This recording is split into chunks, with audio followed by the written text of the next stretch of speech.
So I was very critical of both Kamala and the Democrat Party during this conversation. I understand the damage that she's done, referring to Kamala Harris. When I was talking about reparation, I said it obviously isn't going to come from Kamala Harris, as she made the statement, I'm not going to do anything that's only going to benefit black people. So I'm not going to sit here and say I'm going to do something that's only going to benefit black people. No. I think that's a problem.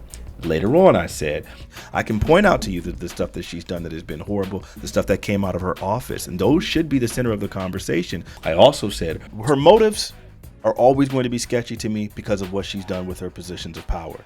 Another statement I made. Okay, so just to be clear, I'm not a Democrat, and I'm able to point out what Donald Trump did because I'm not really interested in the whataboutism, and I can equally hold both people accountable. I can easily recognize how the Democrats were absolutely the people who were responsible for basically railroading the Central Park Five. When he started trying to run and say, "Oh, you're just trying to blame Trump. You're not talking about the Democrats," I said, check your battery. I said that it was the district attorney that's obviously responsible and the prosecutorial team that is responsible. I'm not discrediting that. So I had always made that clear. He mentioned Biden's crime bill, and I said absolutely, which was disgusting. But again, I was talking about something that Trump did because he brought Biden's crime bill up in response to something else that I had been talking about as a complete digression and an obfuscation. You know, brother, because at the time, the Democrats were on this whole tough on crime wave. Yep, started by Biden and Clinton. I agree. But that around the same time Biden started putting that crime bill together. Squirrel. Another thing I said, and he kept saying, oh, Democrats don't have a right to criticize Donald Trump. And I said, I'm not asking them to. I'm a person of the lineage, and I'm specifically pointing out what Donald Trump did. Now, you can say they don't have a right. I can agree with you. The Democrats, the people who did the work, those people, they don't have the right. I do. I do. Because I'm not a Democrat. And I'm a person of the lineage. I have a right to talk about what the freak I want to. And if I want to criticize Donald Trump, I can. He was still, the Democrats are always trying to point out, such and such. And I said, I'm not the Democrats. Y'all not going to blame that on Trump. No, they're not going to blame that on Trump. Wait, hold on. I'm not blaming everything else on Trump. I'm blaming specifically the ad on Trump because he's responsible because he paid for it. Instead of addressing me, he could only talk about the Democrats because I agree with them. Democrats don't have a right to make those claims. I'm not a registered Democrat. I've never voted for a Democrat.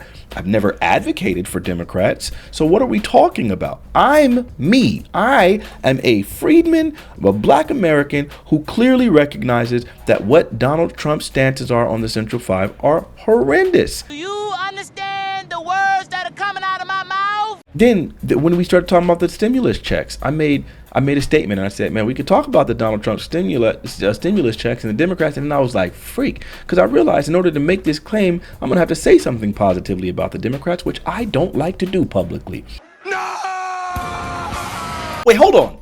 I do not want to sit here and defend the Democrats here because that's what's going to have to happen. But in reality, the Democrats were the ones that voted for the stimulus checks and the Republicans voted against it. So even if you were going to give credit to Donald Trump for that, that was the Democrats, whom I recognize weren't acting in our best interests. So even though I made a statement that actually gave the Democrats credit for something, I still maintain that they weren't acting in our, specifically black people's, best interest. So to sit here and imply that I was a Democrat shield in that conversation is crazy. The Democrats. You keep using the word. I don't think it means what you think it means. I'm pointing out to you all the negative things I said about the Democrats. Now try to find me something where I spoke about Democrats positively.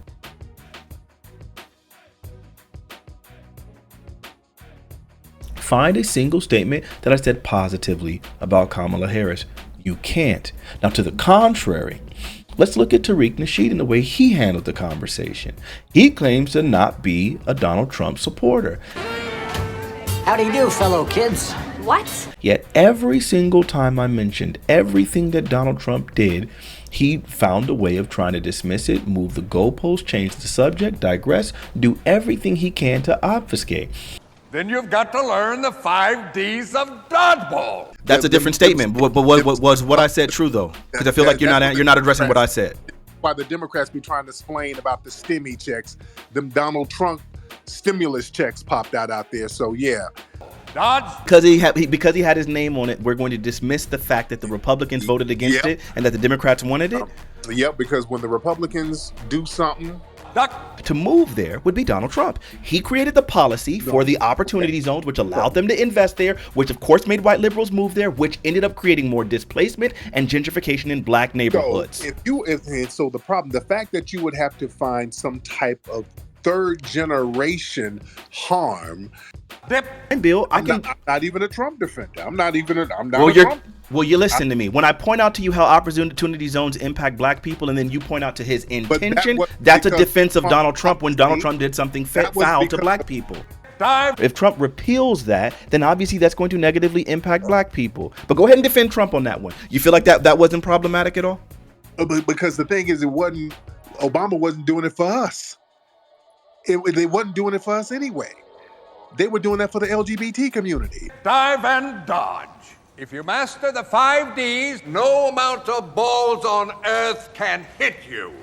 So originally, when I was talking about the ad, because I do believe the ad was problematic, I do believe it contributed to the fervor, he then shifts the conversation to, yeah, but I'm talking about policies. So then it's like, all right, I'll meet you at the policies. You done messed up, Aaron. Thank you, Michael Harriet. So in this situation, when he asked me for the policies, I said, give me 2 minutes and I'll find you the policies. While he was talking, I went ahead and typed it in and found those policies because I knew where the collection was, and then discussed them because those were issues that Donald Trump did that obviously hurt black people. What does Tariq do? Well, I'm going to go ahead and dismiss all of it. I mean, when I bring up gentrification, gentrification was already happening. Gentrification and displacement happened, as always does. How is that indirect? And tell me where I'm reaching there.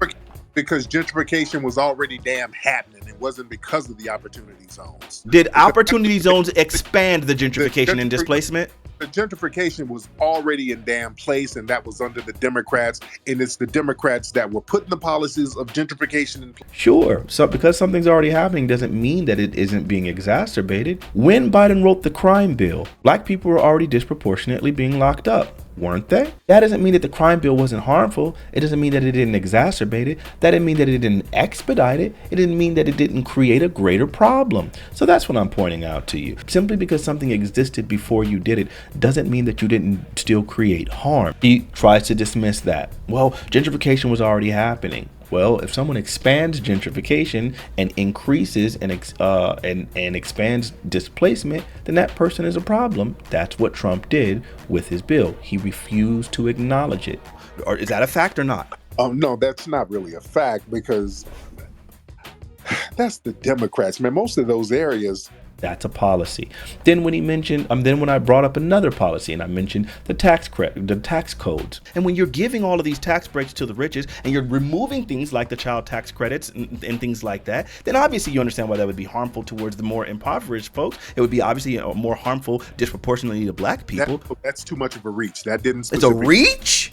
So I got a collection of all of the various times that Donald Trump was being defended by Tariq Nasheed. Remind you, he's not pro-Trump, though. And even though they don't pay hardly nothing, working for white folks look way better on my resume. Marcel is not a Trump supporter, though. We're going to be honest. Okay. Marcel is not a Trump supporter. He's not going to go out and vote for Trump.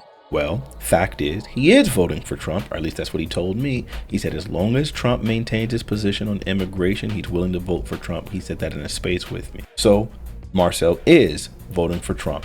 Then he also said, the only thing that I give him credit for, Trump didn't put any policies out to actually harm foundational black Americans. Then he made the statement. I pointed out before, Donald Trump never put no policies, the key word is policies, together to harm black people. Donald Trump has never did that.